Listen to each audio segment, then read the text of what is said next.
Hello friends, आप सभी का स्वागत है क्रिस्टल ऑल स्टडी चैनल पर। चलिए आज हम करेंगे क्लास 12 हिस्ट्री का चैप्टर 5 के वेरी शॉर्ट क्वेश्चन आंसर्स। इससे पहले मैंने 4 चैप्टर आपके ऑलरेडी बना दिए हैं, आप प्लीज़ उसका डिस्क्रिप्शन बॉक्स में चेकआउट कर लीजिए। प्लस आप अगर प्लेलिस्ट सर्च करेंगे तो आपको वो भी मिल जाएगा। तो चलिए आज हम करेंगे चैप्टर 5 और इसका नाम है किंग्स, फार्मर्स एंड टाउन्स। इस चैप्टर में आपको अराउंड 15 से 20 क्वेश्चंस कराऊंगा और ये वेरी शॉर्ट टाइप क्वेश्चंस रहेंगे जो कि आपके एग्जाम्स में आ सकते हैं। तो चलिए शुरू करते हैं। तो सबसे पहला क्वेश्चन है when and where was Al-Biruni born. तो अल-बिरूनी कहाँ पर बॉर्न हुआ था? तो Al-Biruni was born in 973 AD in Khwarazm in the present day Uzbekistan. तो उज़्बेकिस्तान में 973 AD में, ठीक है।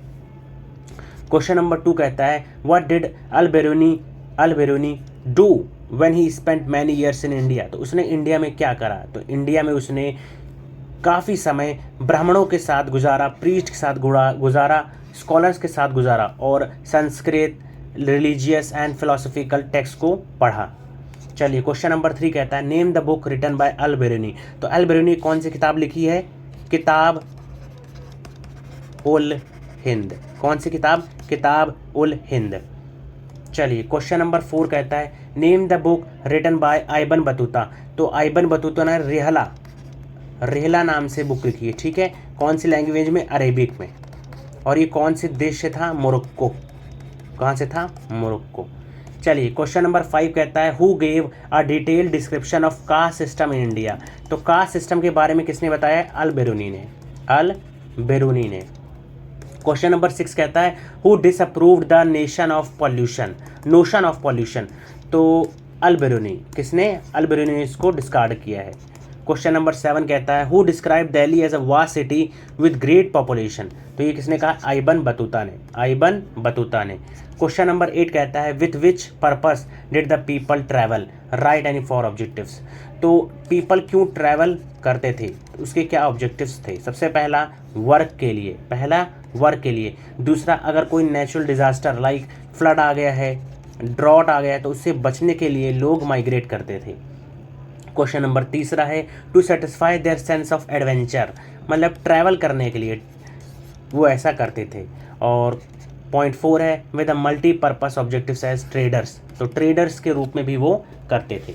क्वेश्चन नंबर 9 कहता है where did Al-Biruni live, how did he reach Ghazni. तो वो गजनी कैसे पहुंचा? तो अल-बिरूनी को मैंने आपको ऑलरेडी बताया कि कहाँ पर पैदा हुआ था, ख्वारिज़्म, ये जो कि प्रेजेंट है उज़्बेकिस्तान में है। और Ghazni's sultan Mahmud attack Khwarazm in 1017 AD and took back many poets and scholars to Ghazni. Al-Biruni was one of them. और इसी के साथ वो भारत में भी, इंडिया में भी आया था। चलिए क्वेश्चन नंबर 10 कहता है give any 2 characteristics of the writings of Al-Biruni. तो अल-बिरूनी की 2 कैरेक्टरिस्टिक्स बतानी है। तो पहला उसने अरेबिक लैंग्वेज में लिखा और दूसरा क्या है? He adopted critical approach. क्या? Critical approach in his writings. In each chapter he begin with a question और उसके बाद वो स्टार्ट करता था। Then he gave detail description, he concluded with a comparison with the other culture. तो ये कुछ उसके कैरेक्टरिस्टिक्स थे, कैसे अल-बिरूनी लिखता था। क्वेश्चन नंबर 11 आता है how did Al-Biruni know about the works of Greek philosophers. तो अल-बिरूनी कैसे जान पाया ग्रीक फिलोसफर्स कैसे लिखते थे? क्योंकि उसको ग्रीक लैंग्वेज तो नहीं आती थी। Even then he was familiar with the works of Greek philosopher because he had read their translations in Arabic की ट्रांसलेशंस उसने पढ़ी थी।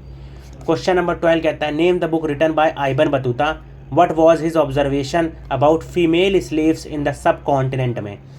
तो Ibn Battuta book was entitled Rihla. According to it the slaves were engage to do domestic work. He wrote in his book that not only male slaves but the sultan also employed female slaves to keep a watch on his nobles. तो जो सुल्तान होते थे वो दोनों तरह के mail और female slaves रखा करते थे और इससे हमें पता लगता है कि स्लेव उस समय प्रेवलेंट थे। क्वेश्चन नंबर 13 क्या कहता है, name the plants found in India which amazed Ibn Battuta. तो आइबन बतूता को ऐसे कौन से प्लांट्स दिखे भारत में जो उनको बहुत ज़्यादा अमेजिंग लगे। तो सबसे पहला उनको कोकोनट, जो कि एक मैन के हेड जैसा लगा, ठीक है। एंड पान के बारे में भी उन्होंने लिखा, paan that the betel has no fruit and is grown only for the sake of his leaves. मतलब ऐसा प्लांट है वो जो कि फ्रूट्स के लिए नहीं बल्कि उसके लीव्स के लिए उगाया जाता है, ठीक है। चलिए, तो आज के लिए इतना ही। ये आपको मैंने अराउंड 13 क्वेश्चंस कराए और ये इसमें से कुछ क्वेश्चंस शॉर्ट टाइप भी रहे। चलिए, तो आज के लिए ये काफ़ी है। आप प्लीज़ हमारे चैनल को सब्सक्राइब कर लीजिए। Thank you.